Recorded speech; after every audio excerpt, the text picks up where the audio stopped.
ইরানের নতুন সর্বোচ্চ নেতা মোস্তাফা খামেনি নিয়োগ পাওয়ায় তাকে অভিনন্দন জানিয়েছে ফিলিস্তিনের স্বাধীনতাকামী সশস্ত্র সংগঠন হামাসের মুখপাত্র হাজেম কাসেম বিবৃতিতে এই অভিনন্দন জানিয়েছেন। একই সঙ্গে তারা আশা প্রকাশ করেছে নতুন নেতৃত্বের অধীনে ইসরায়েল, ইরান ও যুক্তরাষ্ট্রের বিরুদ্ধে চলমান যুদ্ধে জয়ী হবে। এদিকে আলাদা এক বিবৃতিতে আরেক ফিলিস্তিনি সশস্ত্র সংগঠন ইসলামিক জিহাদও মোস্তাফা খামেনিকে নতুন সর্বোচ্চ নেতা হিসেবে নির্বাচিত হওয়াকে স্বাগত জানিয়েছে।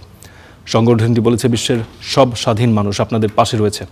হামাস ও ইসলামিক জিহাদ উভয়ই ইরানের ঘনিষ্ঠ মিত্র হিসেবে পরিচিত। গত সোমবার ইরানের অ্যাসেম্বলি অফ এক্সপোর্টস দেশটির নতুন সর্বোচ্চ নেতা হিসেবে মোস্তাফা খামেনিকে নিয়োগ দেয়। এর মাধ্যমে 1979 সালে ইসলামী বিপ্লবের মাধ্যমে রাষ্ট্র প্রতিষ্ঠার পর তিনি ইসলামিক রিপাবলিক অফ ইরানের তৃতীয় সর্বোচ্চ নেতা হন।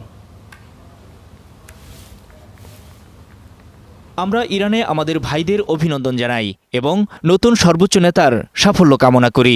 আমরা আশা করি তিনি ইরানের জনগণের সেই আকাঙ্ক্ষা পূরণ করতে পারবেন, যাতে করে ইসরায়েলি আমেরিকান আগ্রাসন পরাজিত করা যায়। সেই সাথে আগ্রাসী শক্তিগুলো যাতে ইরানের উপর তাদের ইচ্ছা চাপিয়ে দিতে না পারে।